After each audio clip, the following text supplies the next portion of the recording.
Alright, is this thing rolling? Welcome to albertnet. All I need to know about corporate America I learned in Team Time Trials, Part 2. This post continues my discussion of how lessons learned in cycling Team Time Trials, or triple T's, can apply to survival in corporate America.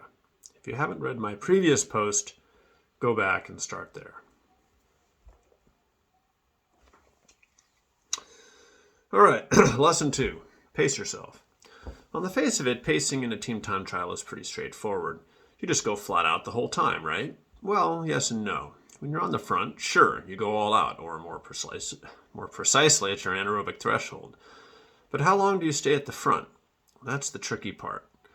If everybody's pulls are too short, then there are too many transitions, too many efforts spent latching onto the back of the line, too many opportunities for tiny losses of efficiency. But pulls that are too long don't allow enough recovery, and riders will grind themselves down. There's no pre-established pattern, such as everybody leading for 20 seconds. It's up to each rider to decide how long to be on the front each time before dropping back. This will vary by rider, by race, and by how the rider is feeling at any point in the team time trial. The only rule is if the team is going, say, 30 miles an hour on a flat road, you better keep up 30 miles an hour when you're on the front.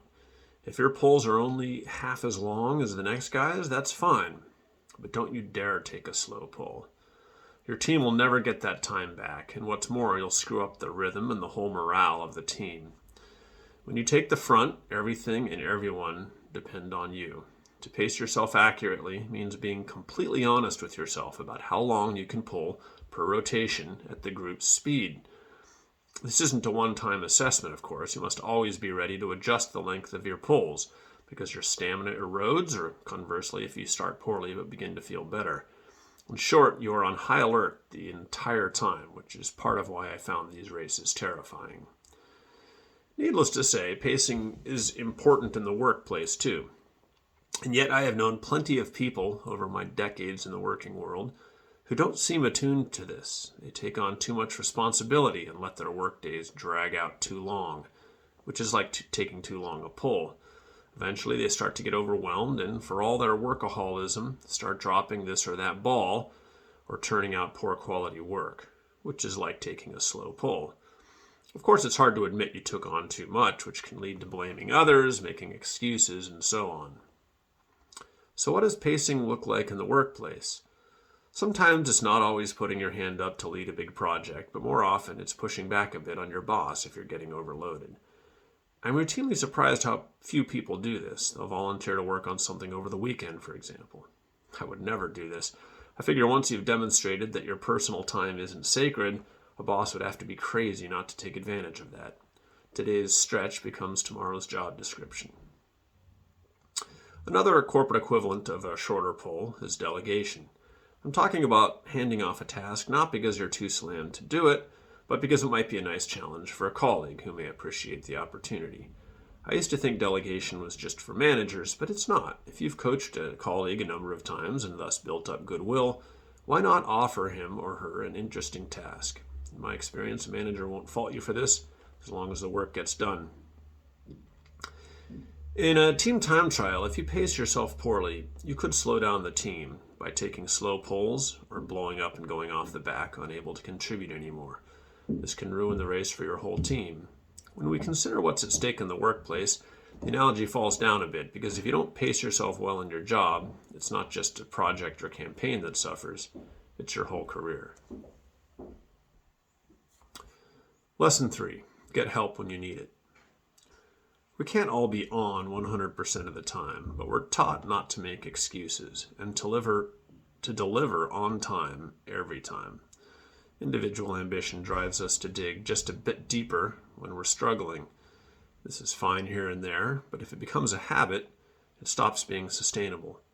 Our mental health suffers, probably our work-life balance, and the collateral damage to our personal lives can eventually become a serious distraction. My father was a hopeless workaholic, and during his divorce, he couldn't sleep at night and would often fall asleep on the job, the workplace equivalent of crashing in a team time trial.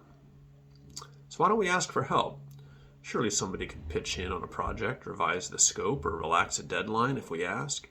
I think the problem is often lack of humility. It's hard to admit you're not up to the demand. This is easier to spot in a TTT than the workplace because a rider who doesn't ask for help is just suddenly gone. It's a disaster, and I've seen it too many times, usually in the first few miles of a TTT. In this photo here, we lost 2 guys in the first mile or so. And needless to say, we did not go on to have a great race. So what does asking for help look like in a team time trial? Well, for one thing, it's yelling like crazy if you get gapped or sitting out a pole if you're feeling crappy. When you're on the back and a teammate finishes his pole and drops back, you wait until he's just ahead of you and you tell him, take it. You let a gap open for him ahead of you and he joins the line early. Granted, he won't be stoked about this because it gives him less time to recover before his next pull. But tagging him in like this is way better than slowing down the group or getting dropped, thus abruptly leaving the team without your services. I've had team time trials where I started badly, got some help, and then went on to fully contribute. So how do we ask for help in our corporate jobs? That's more complicated, of course, but it starts with humility. Trust that your colleagues won't resent you for reaching out, and a focus on team results versus worrying about your reputation. Lesson 4, be grateful you're in the race. The team time trial was definitely my best event as a bike racer. I recover quickly from deep efforts, so the repeated hard pulls in the front, followed by rest periods in the line, suited me perfectly. Unluckily for me, the team time trial is a somewhat rare event. I did my first one in 1982, but didn't have another opportunity until 1985, when a team time trial featured in the Red Zinger Mini Classic stage race. My next chance wasn't until 1988, when I started collegiate racing. Happily, in college, there were several of these races during the season, followed by the Conference Championship TTT, and, since my teams qualified, the National Championship. I was so grateful to ride so many of these TTTs during my college racing years, and bummed that there hasn't been an opportunity for me since. Meanwhile, I was blessed to be on that UC Santa Barbara team that was loaded with amazing talent. It has certainly helped shape my worldview that my greatest success in the sport came not so much from my own ability, but from having been on the right team at the right time. I can never forget how lucky I was just to get to race those TTTs when I did. So I'm always grateful for the opportunities I have in my career, even if it can be difficult and frustrating to make the most of them. Moreover, to even have a career in corporate America requires a lot of luck. You were born in this country, you had the educational opportunities needed to be qualified for a white-collar job, and you had enough opportunity to secure a position.